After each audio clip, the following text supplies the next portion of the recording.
Welcome to the world of Pacific Coast Academy, aka Pepperdine University in California. Just kidding. But Zoey 101 Season 3 is definitely as good as it got. Not only is Chase not harping on Zoey to a incredibly toxic degree, but it feels like most of the characters are pretty smoothed out to a point where it's not getting better. Season 1 was too much, Season 2 was like okay, and now we're just getting to the best. But the bar is not too high. I feel like Zoey 101 at the best is probably an 8 out of 10, as opposed to other shows which started at an 8 out of 10 and can kind of go better depending on how good the season is. So this season is the longest season in the series, with 26 episodes instead of just 13 like the other ones. Chase has finally got a girlfriend, but we'll dive into all that in a minute. And things get weirder than they've ever been. I wanted to split this video into two because I really like doing deep dives on individual episodes, but I don't want to go overboard. So I wanted to do the first 13 and then the second 13 in a later video that I would like to release as soon as possible. So if you guys are liking all these retrospectives based on individual seasons, don't forget to subscribe to Johnny 2000 to get so much more. Without further ado, let's hop into it, friends. So Zoey 101 Season 3 is actually starting off with some drama. The first episode is called Surprise, and trust me, it is. I forgot what happened in this episode, but now that I remembered, I'm never going to forget. Dustin looks significantly older than last time, which is refreshing. We got every cast member back, except for, I wonder who, Alexa Nicholas. Yeah, they bullied her out of the show, and you know what? They don't even have a good explanation for it, but I digress. We'll get into it later. Now, just like Season 1 and Season 2, we just have this casual walk onto campus. Everybody's coming back from the summer, and they have a story to tell. Chase walks in with this anonymous girl, who's played by Daniella Monet, and we don't really know who she is yet. I mean, she's Chase's girlfriend, but we as the audience don't know that. We get like a very short interaction. We are coming off of spring breakup when we think that Chase professed his love to Zoey, but she never got to read it. And that's kind of where we left off on their relationship. Last time we saw Chase trying to find Zoey pretty quickly, and this one he's taking his time. He even has another fall, like he falls every time he sees Zoey. Not every time, but you know what I mean. His whole thing this season, I guess, is that Michael and Logan want to take the single bed, but can't decide who can get it. We're not even 2 hours into the new school year and you guys are already about to kill each other? No. I'm about to kill him, though. Oh, I'm standing here. You know what? You want something? Hey, you know what? Let's go. Ow, come on. Yeah. Ow, come on. Ow. I'll show you. Wait, stop it. Just tell him that I get the single bed. What? I'm giving you a timeout. Now go sit on that rock. I am not gonna go sit. Rock! Logan looks just as pretentious as always and needs to have things his way. Not a lot of character growth since last season as we jump to this one. Chase wears an England shirt, which kinda teases us to know he's going to be leaving soon. And he breaks up the fight between Logan and Michael. We think that he's gonna be a nice guy, but he ends up ditching them because he wants the single bed. Spoiler alert, he ends up going to the wrong dorm when he runs anyway. The single bed is mine! What are you doing in our room? What do you mean? I'm in 148 Maxwell Hall. This is Dillard Hall. Oh! Oh! Ow! I think the actor in here is the guy from the robot episode from Season 2. I just have so many questions going into this, more than answers. Wrong dorm. LOL. Dustin's here, and Zoey's like, okay, you need to help me move in. But he's like, can I just play with my friends? Another moment where Zoey is an uncomfortable mother figure to him that he just did not ask for. I don't know why, as a sister, you feel the need to take your younger brother away from his friends. Like, she has enough friends to help her move in. Dustin's fine, let him go play. Hashtag let Dustin play. If you guys are listening, put hashtag let Dustin play in the comments. So Chase is kind of a jerk for ditching his friends just to get the room first. No more! I have run all over this freakish campus with 90 pounds of stuff, and I'm about to start coughing up blood. You said whoever gets to the single bed first gets it. And we get a moment where Michael asks Chase, did you tell Zoe yet? Which is exactly what happened in the last episode with him loving her. So it's off to a pretty quick start. They definitely are trying to imply to the audience that Chase still has a crush on Zoe, but we know what's gonna happen. Zoe finally sees Lola again, and it's really sweet, but she has to have a sit-down talk with her about where Nicole went. She apparently has obsessive boy disorder. I love how they make up Blicks and Scooters, and now they're making up mental disorders. That's kind of crazy to me. The Dan Schneider universe is really unsettling. They pretty much get over it really quickly. Like, I would be more worried about my friend than they seem to be. Oh my god. Nicole, in an all-girls school, she's gonna lose her mind. Hey, you guys gotta see the new lounge. There's a new Blix machine with 5 different flavors. New flavors? Come on!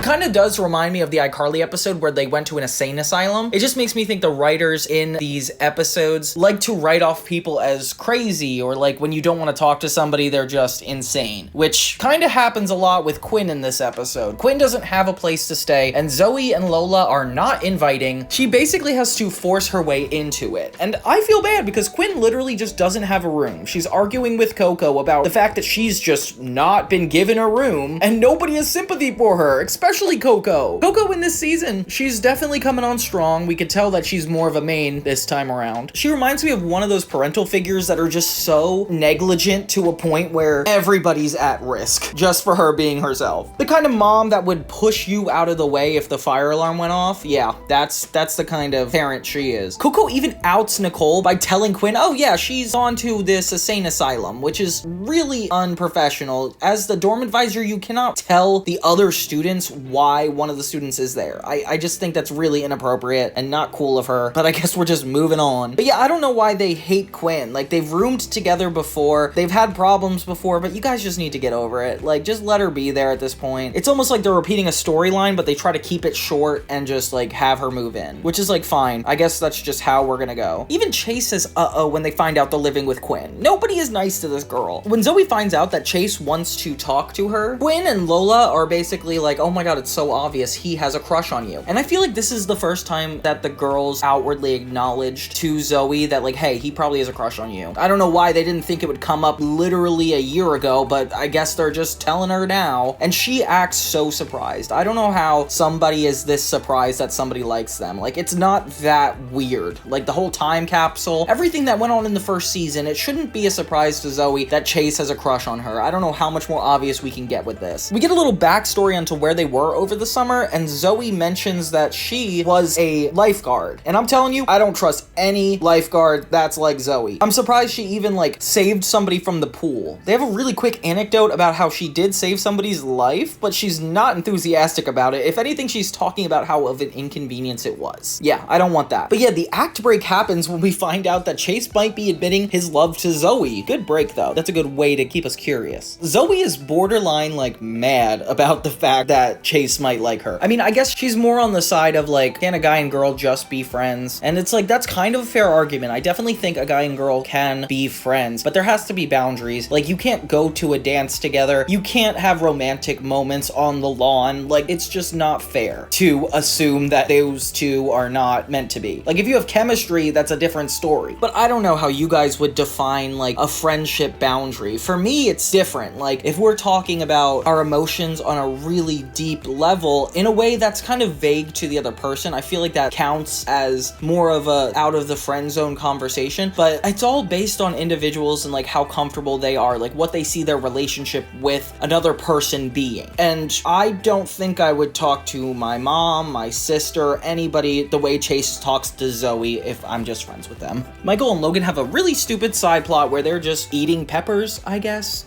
I don't know where this is going. Zoe decides to be bold and actually confront Chase and be like, hey, you like me, right? But she's interrupted when she walks in on Chase making out with this girl, Trina Vega. No, I'm just kidding. It's Daniella Monet. But she plays a girl named Becca in this. That's not really the victorious part. And you know what? This is a good shocking moment. Like, I definitely can step back into my shoes in the 2000s. Before I knew that Chase had a girlfriend, I definitely would have believed this whole episode that he didn't have a girlfriend. Like, this is a really good reveal. And Chase put his hand on Zoe's chin by the water fountain earlier. That's definitely not cool of somebody who's in a relationship. Sorry, Chase, not cool. Oh my gosh, and things get so bad. Like, bees get lost everywhere, and Coco wouldn't even drop her ravioli for the bees. Like, she'd rather get stung than drop her ravioli, which is very telling for her. This whole episode feels like kind of a play on us, where we think that Chase likes Zoe still, but since we're seeing more of the girls' perspective, like, the girls talk about Chase as opposed to Chase's talk about Zoe, like it was so much in the second season. It's almost like the second season was for the boys and the third season's for the girls. And if you ask me, it should be more about the girls. We should be talking more about Zoe and Lola and Quinn's feelings in the first place. But you know what? I think the fact that Zoe is so bad at acting, they tried to write around this very scenario, and they're running out of ideas. But all around, this took us on a fun ride. Up until Chase announces that he has a girlfriend, we are just in shock. I'm even confused as to how this episode ends here. What a great cliffhanger for an episode. I wish they told us that this was a two-parter, because in the episode, it's just called Episode 1 Surprise. It's not Episode 1 Surprise, Part 1, it's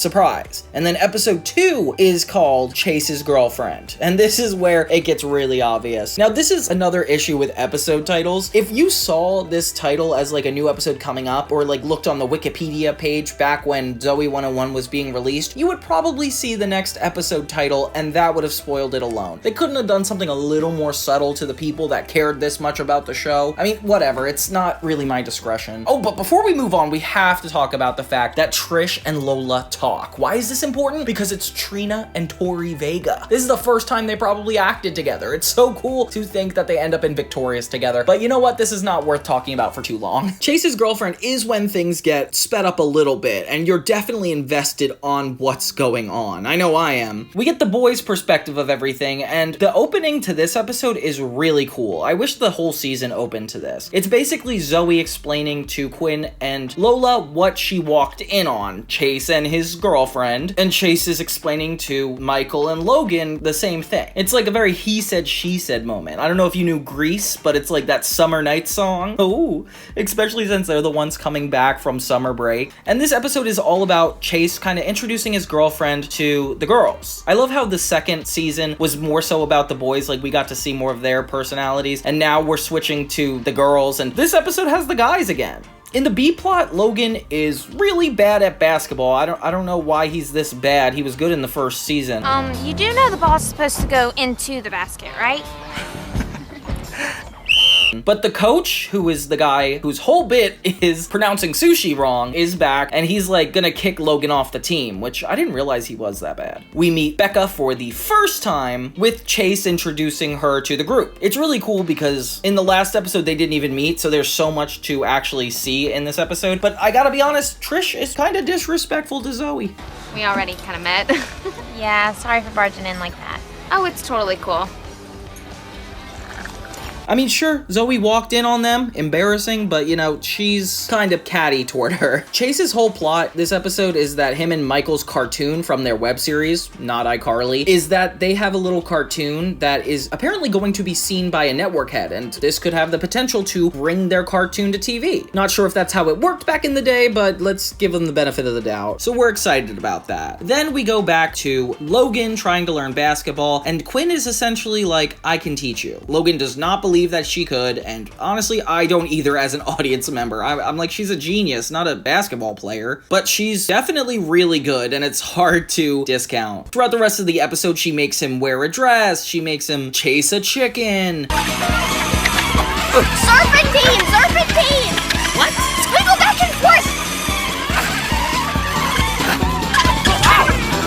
There's just so much weird stuff she's making him do that at first seems irrelevant, but then it turns out to have actually taught him how to play better. It's kind of like that Mr. Miyagi situation where she's like training him without really training him, and it's so random that this is a plot line. Of course, we can't not talk about the fact that these two literally end up together by the end of the series, if not Zoey 102 the movie as well. I wonder if the writers knew this early on that they wanted them to pair off together, and that's why they have a plot together, because it is interesting to see them. The characters are so polar opposite, like with Quinn being like a nerd, not really into anything that Logan's into, and he's more of this hotshot popular dude that doesn't really want anything to do with her. It is like the epitome of unrequited love, and I'm kind of here for it. I think I would enjoy this watch a lot more knowing that they might lead to that. I mean, anything is better than all these B-plots just being either Chase and Michael getting into something weird or Quinn doing experiments on Dustin. Like, it's just nice to evolve as a show. Oh my god, and this is Stacy's first episode. Guys, Stacy is in this. I can't believe she wasn't in the first 2 seasons, honestly, and I can't help but wonder if they just needed another girl on the cast, and once they got rid of Alexa Nicholas, they just inserted her. I mean, I know she becomes a bigger part of it for the rest of the series. She's pretty much just a one-off character that comes by, tells a couple jokes, and leaves. Gotta be honest though, she is definitely in the identity of Zoey 101. Like, she is what I remember looking back and watching, so I'm excited that she's become a part of it finally. Like, it feels like the show is actually becoming the show I remember. So this gets really intense when Trish actually goes to Zoey's room to have a talk with her. It almost gets kind of inappropriate. Like, I don't see why they need to have this private conversation. She tells her she doesn't want to see Chase and her talking ever again. She does not want them to be friends. Like, she knew that they were talking in the past season, because I guess she watched season 2 of Zoey 101, and is not cool with it.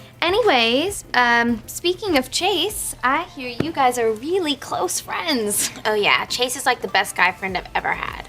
Yeah, well, not anymore. Which, honestly, Trish has the right of way here. It's so fair to be worried about something like this, especially since Chase does or did have a crush on Zoey. Like, she is almost viewed as crazy for thinking these two can be together, but like, as an audience, we know that they were gonna be together. Like, there's no way Chase doesn't have feelings for her. She has a right to be insecure about it. Like, sure, the way she's going about it might be a little snippy, but like, she definitely has a right to be, especially if your boyfriend has a crush on his best friend. Like, that's just too much. Like, either Chase, you have to break up with her and be with Zoey, or vice versa. It's not a good situation. This is where it gets even juicier. When he finds out that his cartoon won, he tells Zoey first. Oh my gosh, and Becca has a field day with this. This is the first time she confronts Chase pretty literally and is like, I do not want to see you talking to her. And honestly, it's fair. I don't know why Chase is very defensive about it. If anything, it makes it look a little bit worse. It's interesting to see him stand up for himself, because I didn't see him as the type of guy that would like stand his ground this hard, but maybe that's just what she brings out in him. I feel like in relationships, you always bring out a different side of each other. Like, depending on who you date is like a different side of that person. You know, like if you're with somebody you don't really like that much, obviously you're gonna be a little bit more tense. Like, you don't realize what this person's bringing out in you. Like, if he was with Zoey, he would be such a different guy. He would probably be a lot more reclusive and like listen to what she says. But that's just how you know they're not meant to be. They do not bring out the best in each other. So you know what, Trish? You're better off moving on. We end the entire episode with Chase telling Zoey that he thought she was crazy for telling them they couldn't be friends, and Zoey is like surprised. I mean, if I were her, I would definitely think Chase likes you at this point. That's an intense power move. They kind of bond over the fact that she was crazy, which is really annoying because I don't think she was crazy. These two are the ones in denial about their lives. I don't know how 2 people are this repressed, but it's Chase and Zoey, and this feels like we've officially kicked off the 3rd season. We've decided that Zoey and Chase are still just gonna be friends, that Logan and Michael are gonna be having a lot more drama going on with the boys, and Lola and Quinn are gonna have to deal with each other as roommates. There's a lot to be excited about and a lot to talk about, so let's keep it going. Okay, so the next episode is called Hot Dean, and this one took me by surprise. I definitely feel like Zoey 101 nailed the comedy aspect. Like, everything I was saying before about the tone being problematic, I feel like it's pretty much just a comedy at this point. I had so much fun with this specific episode because of that fact. It starts out with Dustin not being able to fly his plane, and Quinn steps in, and she's kind of arrogant. She says, I can fix a real airplane, which is, okay, Quinn, we get it. You just need to have friends at a certain point. The plane flies directly into Dean Rivers' face. Like, nose to nose, him and this plane just kissed. And I feel really bad for him because it looks painful. Like, even the actor, I'm like kind of convinced that he must have been hurt because of this. So after he gets hurt, they apparently have a new Dean come in, Dean Taylor, and they replaced him pretty quickly. I would be concerned if I were Dean Rivers. On a side note, the cheerleaders get a new uniform, which is necessary to mention, I guess. We're sorry it's due to the tragic accident that happened to Dean Rivers. And now we go to Brian Striley with the report on PCA's new cheerleader uniforms. The boys are excited, but they don't really care about anything else going on. The girls are smitten with this new Dean. He is handsome, and that's coming from me. No, I'm just kidding. It doesn't really matter. They run into Coco, who is upset about being broken up with, and she is crying on the floor with her little flip phone. And she is a mess. I can't believe how hard she's taking this breakup. I feel kind of bad for her a little bit. And apparently he always dumps her from the phone, which is crazy. So they end up trying to help her, which is ridiculous because she's the RA. She should be helping the kids. And I think they even mentioned that. But she's just crying and complaining to them as they all eat fruit. And there's like a montage of her consistently mentioning different bad things that her ex has done. And we all have that one coworker that talks about their relationship life too much. I just don't understand guys. First they tell you that they love you. Then they tell you that you're too clingy and needy and man, I'm hungry.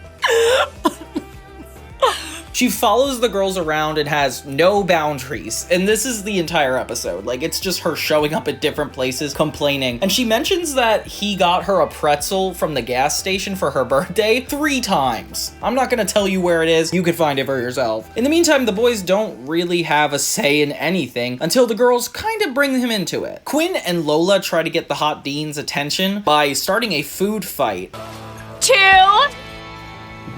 food fight! Hey!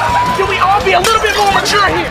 Oh. And he even is like ready to punish them, but he's like, you guys have never been in trouble before. What's going on? And they aggressively flirt with him. Like, if I were him, I would be uncomfortable with half the things these girls are saying. And it's kind of crazy because in the first season, Quinn did not know how to flirt. Like, they had to train her to flirt. And now suddenly she's harassing the Dean? It seems irrelevant until we realize that Coco could be matched up with this guy. The boys think this is ridiculous, and I'm gonna ignore the fact that Coco asks the boys if she's an attractive woman. Inappropriate. But when they mention the idea of hooking Coco up with the new Dean, even though the boys are like really like, no, there's no way he would do that, they want to stop Coco from bothering them as well. So they try to hook him up, they talk to the Dean, and they're like, what are you into? And this poor Dean, he's just trying to go to work. They try to talk about Coco and find a connection, but they really can't find anything. I don't know why they're trying to hook him up so bad. And he's even entertaining it a little bit. Like, he's not like, oh, she's a dorm advisor, I'm her boss, maybe I shouldn't be dating. Like, he just kind of goes with it. Hey, it's Chase, Michael, and Logan. Oh, well, this is so... Talking about Coco. Coco, this is Dean Taylor. Dean Taylor? Coco. Hi. Dean Taylor? He was just telling us how he loves sushi. Oh, you like sushi? Yeah, I like sushi. Perfect! Why don't you take her out for sushi on Friday night? Friday night? Chase still works at Sushi Rocks, which is kind of cool. I like this consistency. And that's where they have the date. Coco gets all gussied up, and they have Michael play the piccolo? The flute. They have Michael play the flute and get louder every time Coco talks too much. Which is really disrespectful. She's got some crazy stories though. Coco is quite the character. I can't believe how funny half the things she says are. She's almost impossible to keep up with, and all the kids want this date with Dean to work out, which I don't know why you guys are so set on this. He's visibly bored, and she starts sweating. It gets way too unbearable, but instead of her breaking it off, the ex shows up to the dinner. I like the next reference to the pretzel. And it's so funny because apparently she's like, I'm tired of being dumped every time your softball team loses. Like, this is such a funny fight. Do you know what it's like to play on a softball team that loses the majority of the... Please leave her alone, so just... Back off!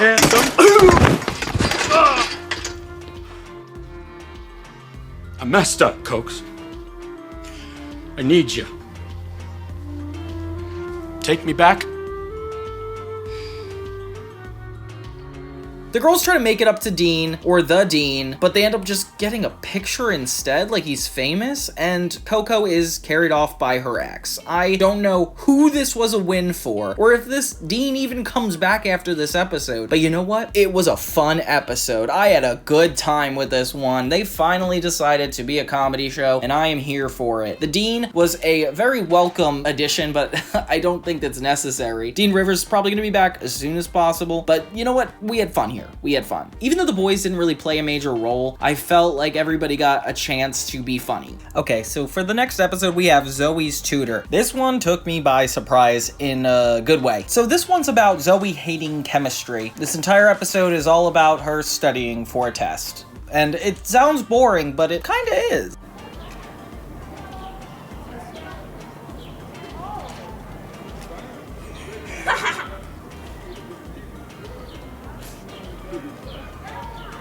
No, I'm just kidding. It has some really good moments. Zoe is a C in chemistry, and she's actively telling people that she hates chemistry. I can't tell if she's a straight A student or she's not a good student. Like, I feel like they kind of just make up whatever they want her to be all the time. Thank God this school has classes outside of, like, film production, though. Like, I'm glad it actually offers extracurriculars. In this, the teacher is, like, super weird because she keeps asking about Chase's hair, specifically to Zoe, like, as if it's fake. It's so ridiculous. The scene where she gets a C, I swear I've used her face of disgust multiple times in my thumbnails for my videos. The teacher tells Zoe that she needs to have a tutor. Seeing the episode title alone, I wasn't sure who the tutor was going to be, if it was going to be a guest character or one of the main cast. I kind of assumed it was going to be Chase, but I was very surprised to learn about this episode. In the B-plot, Quinn has a rat let loose in the girl's bedroom, and this is exactly what the girls were talking about when they didn't want to live with her.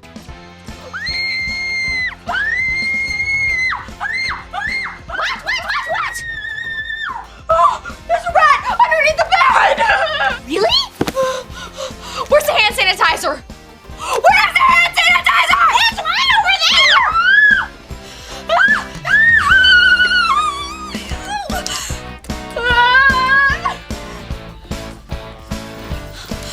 Call the police! It's so funny because they had that episode where Zoe lived with Quinn and it went haywire, and it's just going haywire again. It's funny because it's like Quinn's whole ordeal is that she wants to capture this rat, and the more she doesn't, the more it's smarter than her. And this kind of comes into play when it comes to Logan because they both have an ego. They share that stubbornness that you don't really realize. And I can't believe how good these guys are written.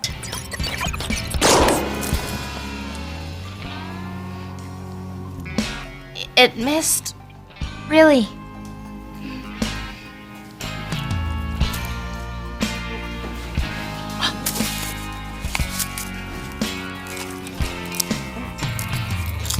The teacher reveals that the tutor is Logan. Logan apparently is a genius, and Zoe is mortified and kind of insulting toward him. Logan?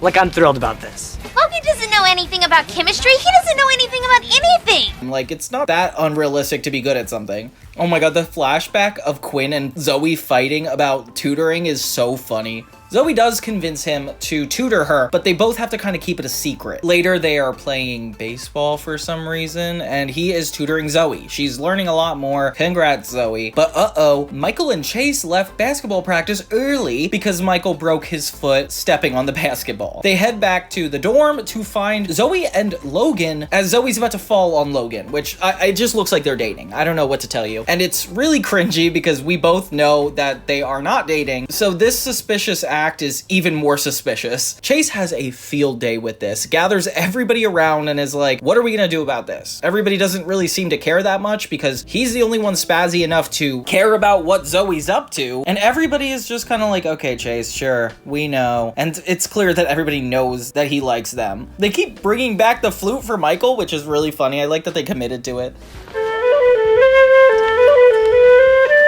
Chase actually decides to confront Logan about this, and Logan actually says, we're dating, because he'd rather him think they are dating as opposed to him teaching her. And this is so funny as the audience member, because it's like, this of course is going to upset Chase. Logan should know how much this means to Chase. I don't know why he's acting stupid, like he knows Chase likes Zoe. Why isn't he worried about upsetting him? Chase does not believe him, so he hides in the bush to overhear their conversation, and this was kind of Logan's idea. They talk about chemistry, but it just sounds like they're flirting, and it's so funny to think from Chase's perspective that they're talking about like kissing or something. Like, it's so good. I've heard enough.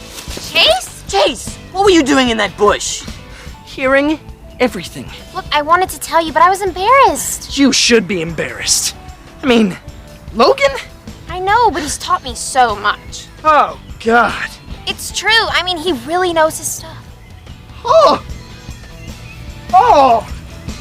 He walks away thinking they're dating, and Zoe does not pick up on why this insults him. Chase confronts Zoe, and she is insulted, pretty much clears the air right away. This was Logan. Quinn has an offhanded comment and says, I'm gonna end up in community college, and that's really disrespectful. Community college is actually pretty good. The episode ends with them putting the rat in Logan's pants, which has to be illegal. And they all hang out by the water fountain, which is cute. It's like a little bonfire, but water. Yeah, and they watch Logan freak out. Okay, I think this is a little sadistic, but the next episode is just as funny. We have The Great Vince Blake, season 3, episode 5. So this one is interesting because it's about this guy on campus named Vince Blake, who is the lead football player, and everybody loves him. Like, I'm talking everybody. The teacher literally says, can I hug you? Oh, what's life without a risk? And hugs him anyway. That is so inappropriate. Of course, Chase is jealous because everybody admires him. Literally the friend group, even Zoe kind of likes him. I didn't even realize there was football at this school. I feel like we've talked about sports before, but we never straightforward said football was a thing. I wish we kind of went back to basketball, like if we could have one consistent sport, but I guess we're so far off from what the first season wanted the show to be than now. I always loved the trope of like a super popular character that could do nothing wrong and everybody liking them, but then one person has a problem with him, and guess who that is? Chase. And it's weird because he doesn't really have to do with Zoe, and yet Chase is bothered by this. He even catches him cheating. He takes a picture of the test onto his phone. So now Chase has to deal with the moral dilemma that Vince was cheating. In the meantime, Zoe, Quinn, and Lola decide they randomly want to put healthier snacks in the vending machines, which is kind of out of character. I do not see them as like do-good characters. I see them as like popular girls that just happen to be on the lame side of the social spectrum. I don't know why I would see this as a good thing from them. The dean definitely doesn't want to do it and kind of leaves it at that, but they don't give up. They decide they're going to fill the vending machines on their own. Mark's here! Mark's finally back in the show. I'm so excited. And he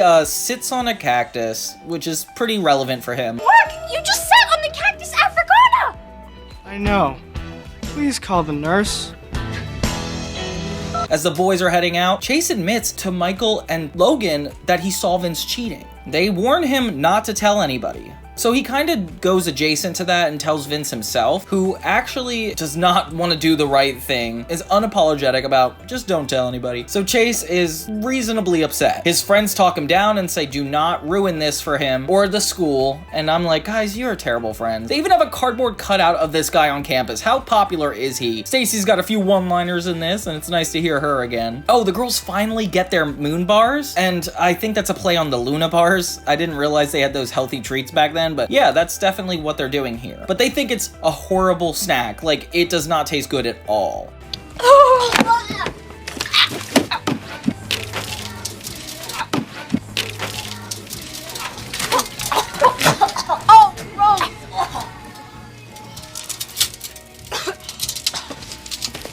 Dean Rivers will have us arrested.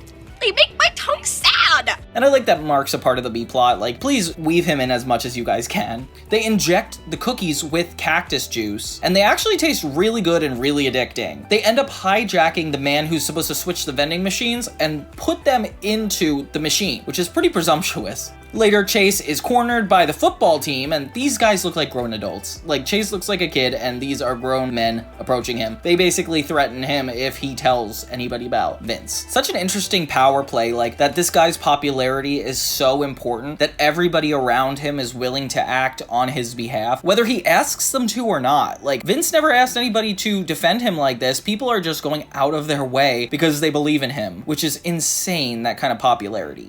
Well, I know people that know karate. For example, my cousin in Phoenix. He's just a short plane ride away, and his number is programmed right in my... Just keep your mouth shut about Vince. Because we hate to see you get hurt.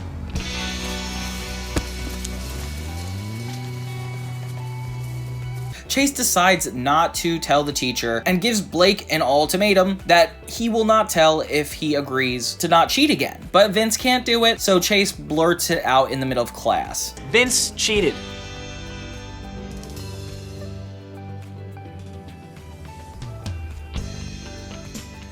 What did you say? Vince stole the answers to the test. I saw him do it. That's a lie. Chase, that's a very serious charge. I know. Well, unless you have some proof, I suggest... He snuck in here at night and took pictures of the test with his cell phone. And I bet he wasn't smart enough to delete them. Vince, may I see your cell phone?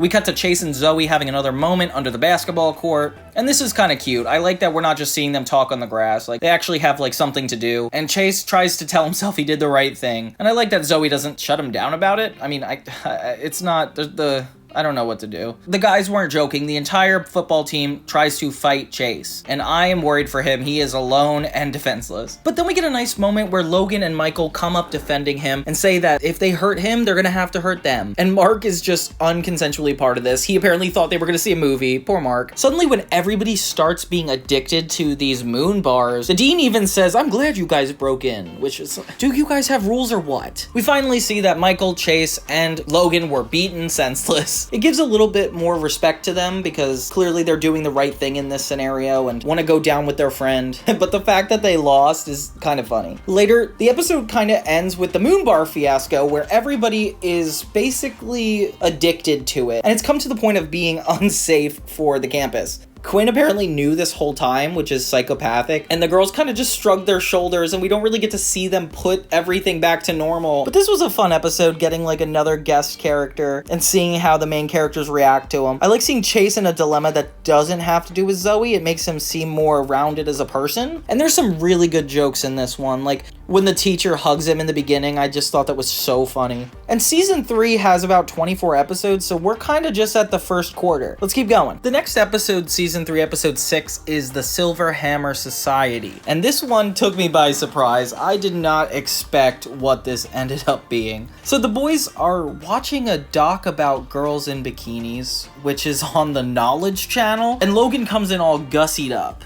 The girls come in too, and they're basically like, "Why are you dressed up?" And he explains that he's trying to get into the Silver Hammer Society. Apparently, whoever gets tapped by the hammer gets in. Kind of like a frat situation. The girls get mad that they are not involved themselves, but there's rumors that maybe the girls will be this year. It's interesting, we haven't really got an episode about sexism yet, and how guys and girls are treated differently. It's definitely appearing that way, but the rest of the episode doesn't really go on this. Logan keeps trying to bribe who he thinks is in the cult, and it's so funny. This is just to let you know, I'm interested.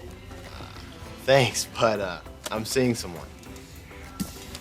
But wait. In the B plot, a new girl comes to campus, and her name is Sarah. We don't know much about her, it's just her dad works in pasta, I guess. Didn't realize pasta was an industry. She meets Quinn pretty quickly, and Quinn recognizes her. She doesn't say she recognizes her, she just acts really malicious toward her, and we don't really know why. Meanwhile, everybody but Logan gets tapped to be a part of the Silver Hammer Society. Zoey gets tapped, and Lola, then even Chase. Chase reveals that he got tapped too, and Logan is so furious. Despite the fact he's found a suit in many different colors, he has not been asked yet. Chase kind of does a power move and is like, "I'm not gonna be a part of it." Throws the pin in the trash. This is so Chase. I feel like he's a lot more interesting this season though. Like before he was more like pining over Zoey the whole time, but at least in this he has like a lot of self-respect and has plot lines that make him look like a good person. Michael quickly talks about getting his head hit by a horse when he was little and everybody's impressed by it, but I think it just explains his character, honestly. Where is Dustin? Dustin has not been in any of these episodes so far, and it's starting to bother me. This is like completely a fourth of the series, barely saw him. So Quinn keeps avoiding Sarah, even taking Mark into the janitor's closet. She's like, let's go to gym, and then they just stay there. I'd be really mad if I were this girl. She's too nice about it. So Logan takes Chase's pin out of the trash, and I don't know how this is gonna help him. Like, it's not gonna tell him where to go, what to do. It's literally a pin, but I guess this is something to worry about because it goes to blackout. So after the commercial break, we find everybody in blindfolds. The leader of this cult is the guy from Wizards, the best friend that dates Harper. You remember him? Yeah, he's in this. And this is definitely a frat. Like, they take attendance, and they even have Logan dressed as Chase trying to fit in. Like, look at him. He's so bad at it, but it's so funny how desperate Logan is to be a part of this. They end up removing him, and everybody else is assigned a task. Like, Michael is Flosser, Lola is Shaver, and Zoey is... gosh, guys, I don't like where this is going. This is where it gets, like, a little bit more weird. Feeder.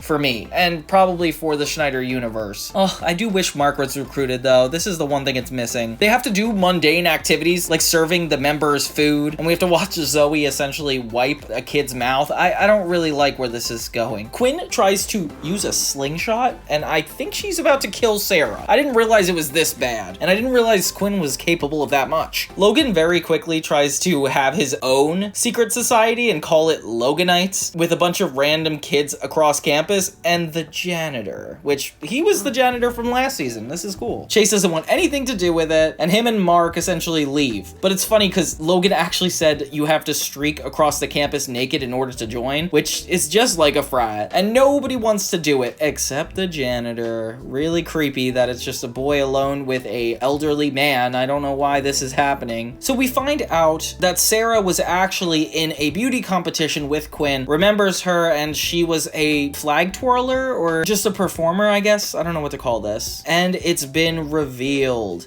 Turn it off! Stop it! Quinn. I know, it's ridiculous!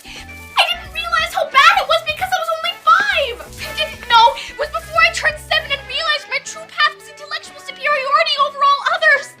Quinn, Don't lose respect for me! Don't judge me! It wasn't my fault! It wasn't my fault! She seems upset. Meanwhile, everybody's back in the cave, but this time it gets dark. It's time for the last ritual. They have to decide between themselves one person that has to go home. And come on, guys, you couldn't just decide this. It's kind of like the Beast games on Amazon Prime.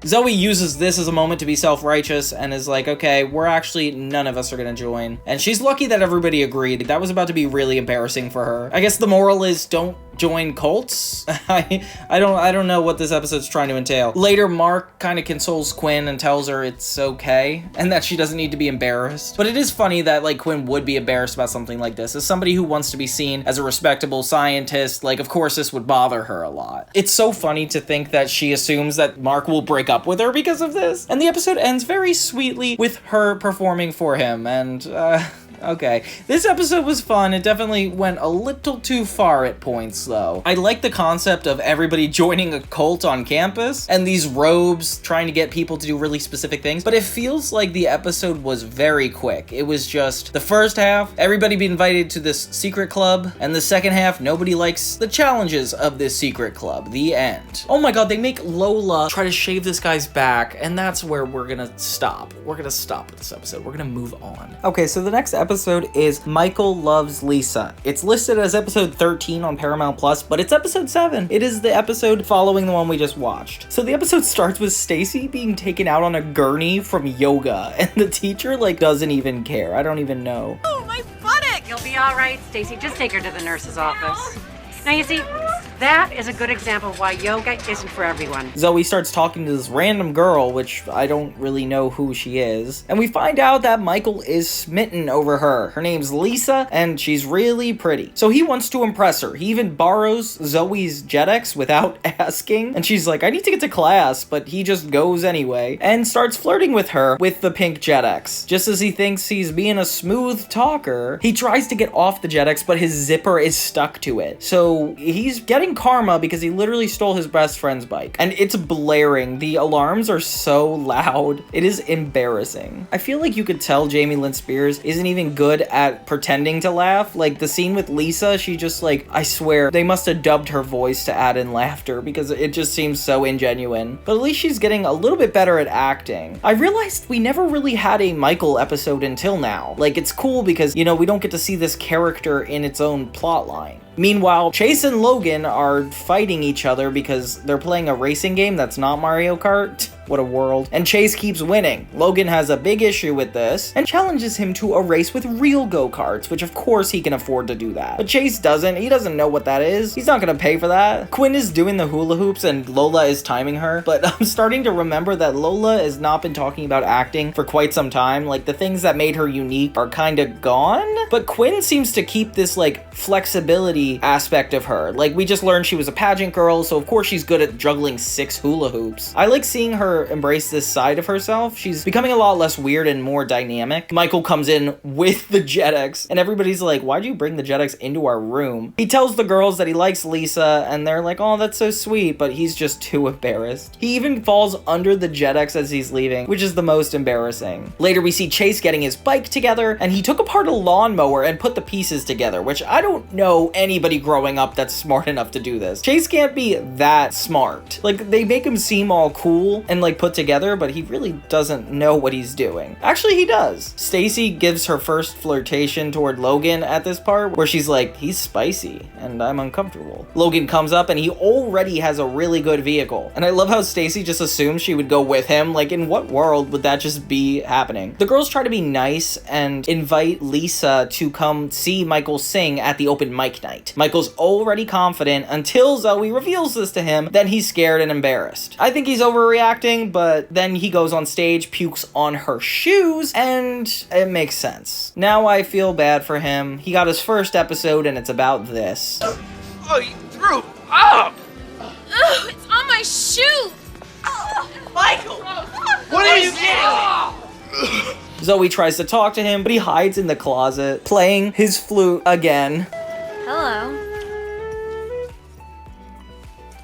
What? And I feel bad for Michael because it's like he really does want to talk to her, but he keeps ending up with the worst luck. And I don't know, if I were her, I would have given up on him by now. Like, this is too many points of embarrassment. At this point, the universe is just telling you not to be together. Zoey tries to make the situation better by talking to Lisa, but she admits that it was a good thing he threw up on her shoes because she met another guy. Oh God, Zoey, you must feel bad about this. I love how she just takes responsibility for everything wrong that happens, because she did initiate the idea, although it does have to do with Michael more than it does to her. Logan and Chase finally get their race going, and I don't know how they got this many people on board with this. Logan literally has a full suit, with Chase wearing like a casual outfit. This becomes like a full event, and Quinn even helps Chase, which means that he's probably gonna win. Zoey has a moment with Michael trying to break it to him, but these guys just get closer and closer the more he opens up about his love life, and I kind of like it. It's sweet to see this side of Michael and then Zoey nurturing it. It's nice that it doesn't have to do with the go-kart plot at all, because I feel like that would have just been distracting.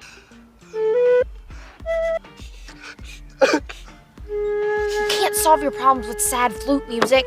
I can try. And then Zoey is like, wait, we can get Lisa and that guy not to be together. Which, Zoey, I don't know if that's the solution. Chase ends up going supercharge on this go-kart and pretty much takes out this guy that Lisa's seeing. Michael has a chance to be a hero and check if the guy's okay, but instead kisses his girlfriend. And we learn a little bit more about Michael this day. He redeems himself by singing at the open mic night and finally getting the girl. And I love how supportive these guys are to each other, like especially at the open mic, like they're just cheering each other on. It definitely gives me like vibes from the movie, but I don't think we see Lisa again after this, so what's the point of building that up? I mean, it's just nice to get a Michael episode. I feel like that was the most interesting part of it all, and seeing Zoey have more of a caring side, that's nice too. I like that Michael had to save Lisa in order to kind of get this moment with her, redeeming himself. Like, it felt like a good karmic episode. Okay, let's keep going. So the next episode we have is called Wrestling, and I was not expecting this episode literally at all. Season 3, episode 8. My friend pointed out to me that the fashion in this episode is kind of on point, and I agree. Like, Zoey specifically Zoey has a lot of nice outfits. It doesn't make up for her acting, but you know what I mean. The friends are walking when they find two little boys fighting, and I ask myself once again, how old do you have to be to go to PCA? What is the limit? There is just too many people here. Zoey breaks up the wrestling, and the gym coach pretty much yells at her for it, but you think it's negative, and it's actually just positive. He's like, you should join the wrestling team!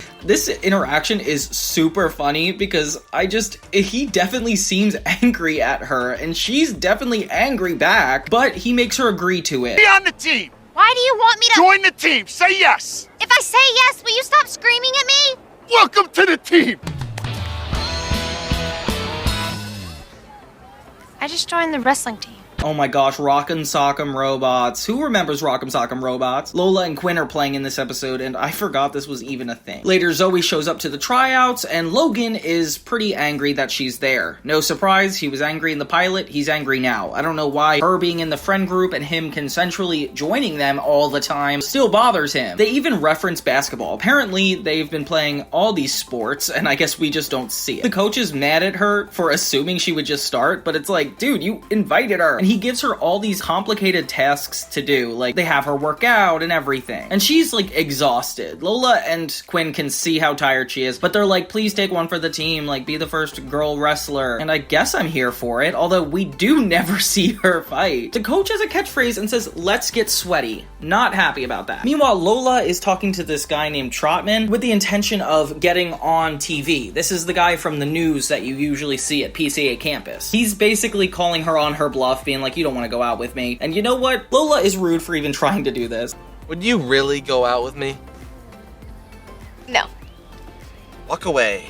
Zoey kind of confronts the coach and asks why she has not been wrestling, and the coach's interaction with these boys is hilarious. Doug Brochu from Sunny with a Chance is here! Oh my gosh! The coach keeps insisting that she is going to wrestle, and then he talks about aliens in this scene. I don't know what this character is, but honestly, I wish we had a standalone episode featuring him. So Zoey learns that the guy she's going to face is actually really aggressive. Like, he even beats up the camera guy on the screen, which is actually a really funny joke. I love that we see this. See California State Wrestling, so they're definitely in California. Not sure if you guys thought that, but I've been wondering. Trotman comes back, and Lola is still mad at him for not letting her on TV, and Quinn is basically like, oh, I'll help you figure this out. Want to do sports color commentary?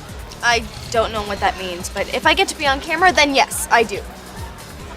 Okay, wait here. What are you gonna do? Things.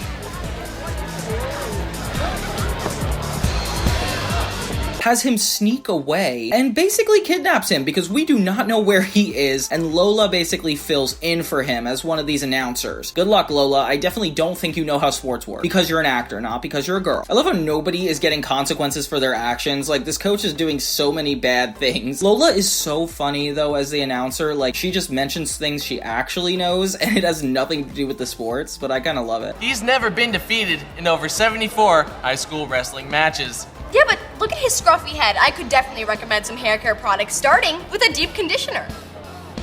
The coach basically says that Zoey has an injury, and we learn that he was just using her to get to the finalists and be able to substitute somebody who actually can wrestle, which is really rude, but it does make a lot of sense given all the events leading up to this. And it sucks, because he's a really funny character. I wish he wasn't such a jerk. Zoey ends up kind of betraying him and going in to wrestle anyway. Everybody's cheering her on from the stands, and it cuts off right before they're about to fight, because of course, Jamie Lynn Spears cannot fight. Next thing we know, she's in the infirmary, and her friends are there to comfort her. A great ending, and you know what? This actually gives me a little bit more points towards Zoey. I feel like she definitely is a good character in this specific episode. I mean, given the circumstances, a lot of stuff happens to her, and she's a little passive when it comes to all the decisions she makes, but overall, I felt like this was a necessary episode, especially if you're trying to keep your boy Johnny 2000 watching, which doesn't matter because I'm gonna have to watch these all anyway. I like the appearances from everybody. Chase is super supportive, even though this episode does not revolve around him. And we even get to see Logan get his comeuppance at the end in the nurse's lounge. A lot of fun, a lot of hijinks. So the next episode is also interesting, although I do warn you, it feels like a copy and paste of Time Capsule. The episode's called Zoes Balloon. It's season 3, episode 9. Apparently they're all in a psychology class, which is nice because it's not like Hollywood Arts where they only teach one specific specific thing like video production in the second and first season, we get a little more diversity in the classroom. The teacher basically forces every kid in the classroom to have a secret, to share one of their secrets, or write it down, basically. She has Lola say hers out loud, and everybody laughs at her. Lola, share a secret.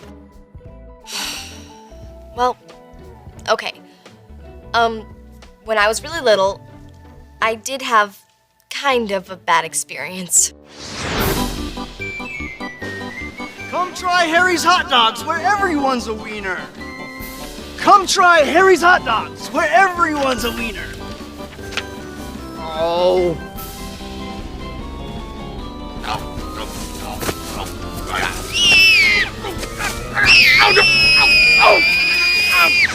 And ever since I've been afraid of people in big costumes.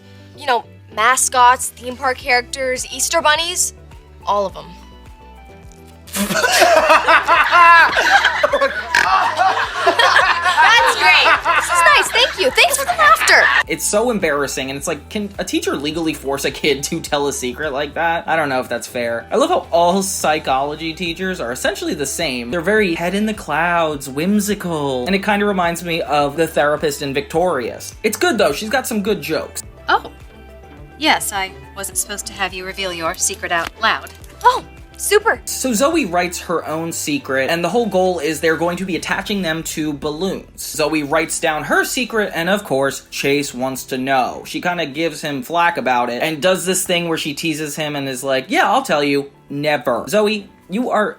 I don't know. Zoe is really stressful sometimes. This feels exactly like the time capsule episode at this point. I remember watching this and being like, there is no way they just literally copy and pasted this episode, because the time capsule was that important, but it turns out not to be like that. The Chase thing is kind of a one-off, and we focus more on Zoe this episode. When Logan's golfing and everybody else is lifting their balloons into the air, he ends up hitting Stacy over the head, and I feel bad for her. I feel like she's just here to exist and We'll chat later, Stacy. Be inconvenienced. The episode takes kind of a dark turn pretty quickly when Zoe gets an email on her laptop, which kind of looks like a lunchbox. It's that blocky, like a pink lunchbox. Oh my god, she's writing a letter to a grandmother again. It's so fun. I feel like this relationship is so specific between her and her grandmother. And there's an episode later about Chase and his grandmother, and I don't remember her mentioning him, so I think we're gonna have to cross that bridge when we come to it. I also think Zoe's wearing a Buddha shirt in this scene. I can't tell, but it looks pretty religious. Oh yeah, but the dark turn. As I was saying, she gets a note that says go to zoesballoon.com, and a cryptic message says that this person knows her secret. Ooh, see, this is where it gets interesting. Haven't had an episode with blackmail yet. Zoe is essentially terrified and has to do everything this cryptic voice says, with the first thing being that she has to walk around in a banana costume. This is kind of funny because Lola in the beginning of the episode's secret was that she's scared of people in costumes, and of course she runs away screaming. Zoe can't tell any of her friends, which I would just tell them anyway. Oh wait, in the next scene she literally does. They pull it out of her, which is good because I like it when everybody's kind of in on it, because I would not want to see just Zoe going through this the whole time. Like, she's kind of an unlikable character in this. So Quinn is able to trace the note back to something, but she's not able to find out who it was. Apparently there was no DNA left behind. It looks so fun to be living in a college like dorm like this, like to just be up all night with no restrictions. Like, if I was even on a field trip at this age, I would have issues. But the camaraderie of every character just made me so jealous growing up. Maybe that's why I have a problem with it. Apparently the dark moment of the episode is that Zoe has to do the Makalana on top of a table on campus. At exactly 6:05,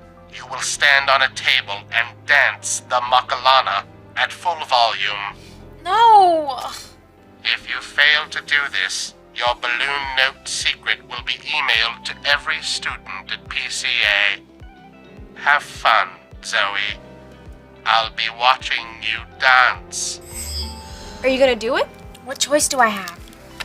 Okay, I don't know why this has to be the darkest thing ever, but I guess it's a kid's show, so that makes sense. If this were real life, this would be a lot more common. Like, this would be on Reddit, this would be on YouTube, people would send videos of each other. Like, this type of thing is actually super illegal, and I don't know who's doing it, but they are going to go to prison for this. And of course, they have the website address tracker. Technology just automatically allowed you to do whatever back then too, I guess. It definitely dates it a lot. Quinn and Lola end up finding the guy who made the messages, and it's the same guy from the Robot Wars episode. He's kind of funny in this, though. He's got a lot of lines, and I like it. Just back off!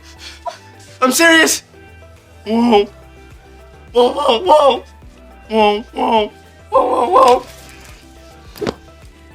Thanks a lot, Force. Why are you blackmailing Zoey? But he says it's not him who did it, he was doing it for someone. So they go ahead and torture him. This kind of reminds me of the frat episode a couple episodes ago, like where they do adult movie-like scenarios, but it's a bunch of kids instead, so they can't actually do things that are really bad to him. But they end up actually taking his action figures and dipping it in acid. Whew, I would not get Quinn mad at you. She really knows how to use science to hurt people. And of course, Galaxy Wars is Star Wars references, like he says use the Force, which I don't know, it's use the Force is definitely a Star Wars term. They end up finding who it was, and surprise, surprise, Daniella Monet, Chase's ex. Woohoo! This is perfect because I feel like there's no better person to do this, and I noticed that she's not in this show ever after this episode. 3 episodes is definitely enough to make this intense of an impression, but I wish it would be like Neville from iCarly, where they had her come back consistently, try to get revenge. She's just kind of written off as of now. But whatever, it's still a good episode. Even though Zoey is able to confront her, she still doesn't care. She's like, you're gonna have to do the Makalana, and no matter what, I'm telling your secret. So just when they think that she's cornered about this, we have a really sweet moment where Chase steps on the table, says his secret, and kind of distracts from her.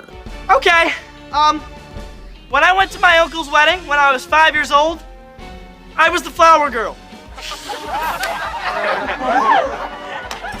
One by one, everybody starts standing up and sharing their secrets, and it's definitely really embarrassing for Rebecca here. And then this is the most annoying part. Zoey's secret is that she was the little girl on the sunscreen campaign. You know, kind of like a Gerber baby type thing. And I don't know why this is embarrassing. I really am annoyed that this was hyped up so much. I don't know what kind of secret I wanted, but I definitely didn't want to end on doing the Macarena. Okay, so this episode, it was a really good one. Don't get me wrong. The blackmail thing is super interesting, and watching Zoey have to be cornered in every sense of the word just made it a lot more interesting. But the Gerber baby situation definitely made me feel like I know her less. It's like almost like the more I figure out this character, the less I know about her. So this episode is called Chase's Grandmother. Kind of reminds me of Quinn's alpaca, and I'll tell you why in a sec. The episode starts the same way for some reason they all do. Such thing as reindeer. Dude, reindeer do exist. I've seen pictures of real reindeer. Oh, were they flying? With a really weird topic. Michael asks Logan about unicorns. Oh, no, they're fighting over unicorns. It's Chase's birthday, apparently, and he's forbidding all his friends to throw him a birthday party. Meanwhile, Dustin gets in trouble for going to the fountain. I guess he jumped in, and this man is escorting him to the dean's office. Makes sense for him. Dustin's finally in the show, and he is in a water fountain that we don't get to see. I forgot that there were characters that hated their birthdays. Like, this is a common trope in sitcoms where everybody's like, oh, I hate turning a day older. It's not something worth celebrating. It's nice that Chase isn't super adamant about it, but it's still interesting they're using this trope. I wish when Chase told Zoey about his grandmother and goes into this deep story, they would have like dramatic music or a deeper monologue about it. And I don't know why this is new information. Like, they've been at PCA long enough to have had his birthday already. Zoey looks over his shoulder at his email while he's on the computer, which is kind of disrespectful. But with all due respect, he did undig a time capsule with a secret she put in it, so that's fair. In the B-plot, Lola just can't get her food out of a vending machine, and the teacher yells at her with no sympathy, as if he's defending the vending machine. I don't know why we need vending machine rights. Like, it doesn't need to be defended in this moment. Send it to the Allied Vending Corporation, and they'll refund your money within 6 to 8 weeks. I just want my doodle cake! You are not to tamper with this machine, unless you want detention. You are not to tamper with this machine. Unless you want detention. Just look at my doodle cake. Sitting there. They get Dustin's help, and I don't know if you remember, but earlier in the episode, Dustin was getting in trouble anyway, so it kind of ups the stakes. He sticks his hand in the vending machine to get the treat for Lola, and gets stuck. And he's stuck the entire episode. They even have to bring the vending machine to Dustin's room, which, how in the world did you do that? I mean, I know you got wrestlers to come in and pick it up, but that is not actually practical. And I don't know what that guy who was complaining about Lola shaking the vending machine is gonna say when he sees that this whole thing was dragged to somebody's room. So Zoey wants to get Chase a really good gift. Not because she likes him, but because she's just his friend. Fair enough. And she's like, oh, maybe I should fly his grandmother out here for his birthday. It would be perfect. perfect. I don't know how much money this girl has. Like, she's had to do so many fundraisers at this point, and she can just afford to ship Chase's grandmother out. Like, that's gotta be at least $1,000. Like I said, the more we know about Zoey, the less we understand who she is. So Chase tries to figure out what the gift is, and she does that thing where she's like, I'll tell you, ... runs away, harasses him, sets him on fire. Not that last one, but you know what I mean. She literally likes to tease him every episode, and at this point, it's not a give and take relationship. It gets a little sad because Chase's grandmother can't come, and Zoey is pretty upset about it. She's like, what am I gonna get him now? And even though they're planning a surprise party, Chase pretends not to know, but it's still gonna be surprised. Zoey has to tell Chase that the present really didn't work out, and essentially it's not gonna be his present anymore, which, what a letdown. And I honestly thought the episode would end here, but there's actually a lot more time left. I don't know what's gonna happen. Chase's whole thing in this is that he needs to finish his report to a point where, like, he can't hang out with people, he can't do much, so it's, like, really important. Dustin's still stuck to the machine, and Lola and Quinn cannot really get him out. They try, like, a bunch of things, and eventually just give him a hand puppet to entertain him. It feels like a Dan Schneider thing where they have a character talk to an inanimate object a lot. What am I supposed to say to a puppet? Be creative! Come on. I'm coming! This is terrible. Especially when it's like a joke. And this I feel bad for Dustin because it's revealed he's here for 5 hours. Poor kid. And they head to Chase's party. If they could bring this machine to the room, they can't just bring it to the party. So when Zoey and Chase go to the surprise party, he's like, oh, I gotta finish my report. And his friends are like, no, come play. Come on, let's hang out. And Chase gets peer pressured into not doing the responsible thing. Although I do agree, like, he should have a good time, especially how uptight he's been this episode. Later, Zoey finds out that Chase left. And she's like kind of angry because she's like, of course he went to do his paper. She tries to get information from Michael, but does not let him speak. She, like, bulldozes over him conversational-wise. Zoey? I can't believe him. This is his birthday party. Why is he so obsessed with finishing? Come here.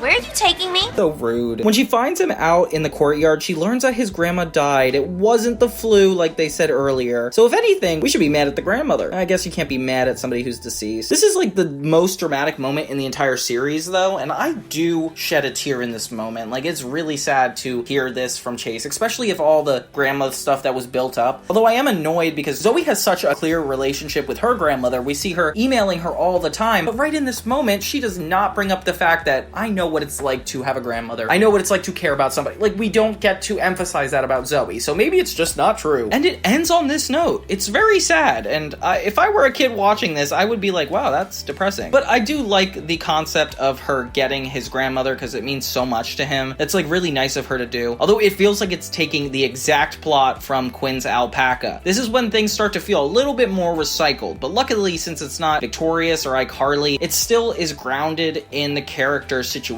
So it's still worth watching. I just feel like you guys gotta have something new. Or at least name the episodes a little bit different, like Quinn's alpaca, Chase's grandma, like, come on. Okay, so the next episode is the most topical. Season 3, episode 11, Quarantine. Can you guess what this is about? That's right, COVID-19. No, I'm just kidding. Of course they didn't have that back then. It wasn't invented until 2020. And everybody loved how that turned out. It's actually funny, I feel like multiple times until this point, we found nods to COVID happening, which is interesting, because Zoey 101 is not that current as the show. Lola screams a lot in this episode, and it's really annoying. Like, despite the fact I'm happy she's getting back into acting again. I mean, they had that whole thing at the wrestling thing where she wanted to be in front of the camera. When this character leans into what she wants to do, like acting, it's a lot more interesting to see her work. A feeling that I never get from Victoria's. She screams at the top of her lungs this entire episode, and it's so frustrating. I cannot even watch this episode at work because of how much attention it draws. In this episode, another guy actually asks out Zoey, and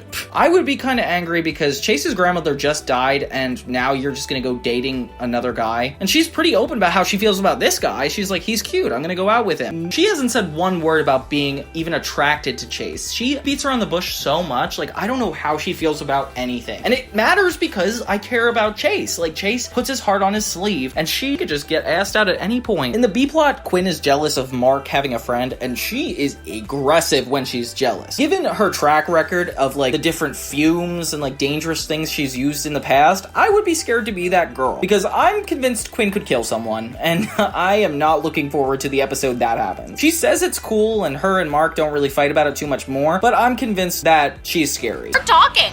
It was Maria. She's in my English lit class. Explain the hug. I don't know. I said see ya. She said see ya. She just gave me a little hug goodbye. What did I do? I'm sorry, baby. I know it's not your fault. You just don't realize the effect you have on women. Well, you don't have to get all jealous. I know, I'm so silly.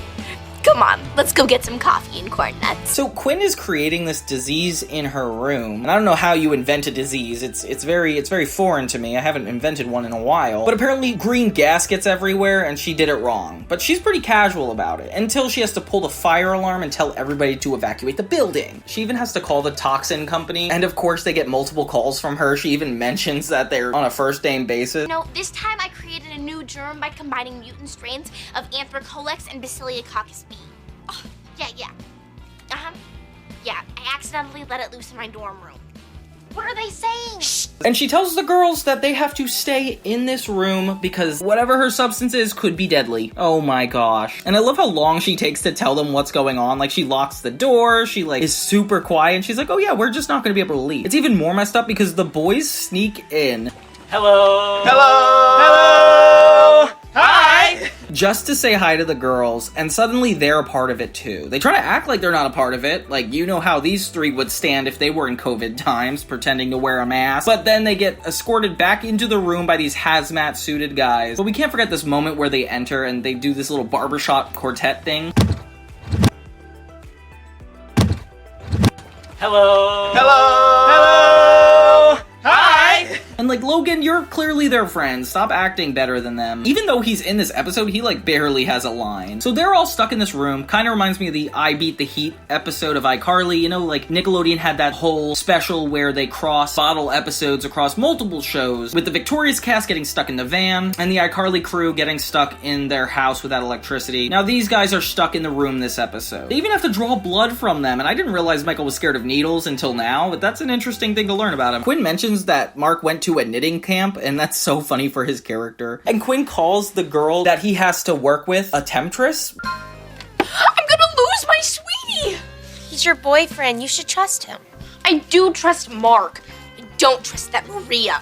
While I'm stuck in here waiting for a germ report, that little temptress is gonna steal him away from me, and there's nothing I can do about it. Which is such an old school term, and I don't think anybody calls anyone that anymore. They watch the news to kind of get updates on what's going on, which also reminds me of COVID. And they say everybody's first and last names. It kind of feels a little invasive for them to put that on the news. This is when they start using Dustin. Everybody tries to use Dustin for an individual task. We start with Quinn, who asks him to spy on Mark and his new girl, or quote-unquote new girl. Then Zoey tries to get him to tell her date that she's not going to be there, and poor Chase, in the room when this happens, not only does he learning about her going on a date for the first time, he doesn't even have time to react to it. And I wish he was more active in this episode, because if Zoe's just going to be dating and we're just going to forget about Chase, just say something. This is the most I've seen Dustin in a long time, though. I feel like he's barely in the show anymore. And Lola continues her screaming constantly throughout the episode. It makes it very hard to watch. And especially this whole one location thing, the girl's bedroom is the most boring place and set in the whole show, so I hate that it's here, of all places. We later learned that Mark and this woman were only together because Mark was trying to give Quinn a portrait of him painted. That's funny. There's even a moment where Dustin thinks he's talking to the guy that asked Zoey out, and he talks to Austin Butler, who eventually does date her. It's kind of annoying because he has a different name, James. I don't know what she called him here, but it wasn't James. It wouldn't have been hard to tie that knot. They find out first from the news that they're able to get out and the whole quarantine is over, which is kind of annoying. They didn't even knock when they enter, these hazmat suited guys. And for one horrible act at the end, Zoey thinks it's funny to make Chase think that everybody died, so they all pretend to be passed out when he wakes up, and this is just plain cruel. Who almost just convinced Chase that all of his friends